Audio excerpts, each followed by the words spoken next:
আজ শেষ হচ্ছে ভারতের দীর্ঘ লোকসভা নির্বাচনের প্রচারণা।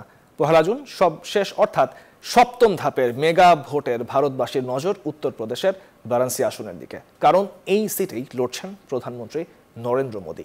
তাই শেষ মুহূর্তের প্রচারণায় ব্যস্ত প্রার্থীরা। যাদবপুর থেকে গোপালনগর পর্যন্ত মিছিলে নেতৃত্ব দিচ্ছেন তৃণমূল নেত্রী মমতা। এদিকে আজ সন্ধ্যায় কন্যাকুমারীতে ধ্যানে বসতে যাচ্ছেন মোদী। আগামী ৪ জুন ঘোষণা হবে লোকসভা ভোটের ফলাফল। একের পর এক ধাপ পেরিয়ে ভারতে ১৮তম লোকসভার সর্বশেষ ধাপের ভোট হবে আগামী শনিবার, আর বৃহস্পতিবার সেই ভোট প্রচারণার শেষ দিন। তাই তো শেষ মুহূর্তের প্রচারণায় নির্ঘুম ব্যস্ত সময় কাটাচ্ছেন প্রার্থীরা।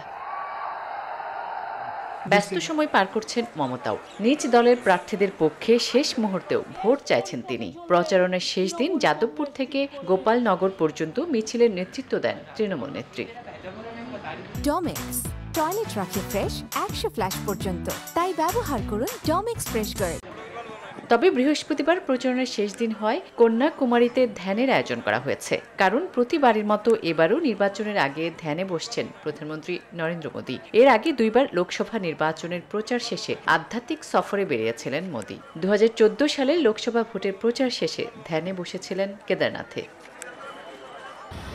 আসছে ১ জুন দেশটির ৮টি রাজ্যে ৫৭টি আসনে ভোট অনুষ্ঠিত হবে। সপ্তম ধাপে দেশটির নজর বারাণসী কেন্দ্রের দিকে। অপেক্ষা এক নজির স্থাপনের, কারণ জিতলে এই কেন্দ্র থেকে হ্যাট্রিক করবেন নরেন্দ্র মোদী। তিনি হবেন ভারতের প্রথম যিনি পরপর ৩বার একই কেন্দ্র থেকে নির্বাচিত হয়ে দিল্লির মসনদে বসবেন।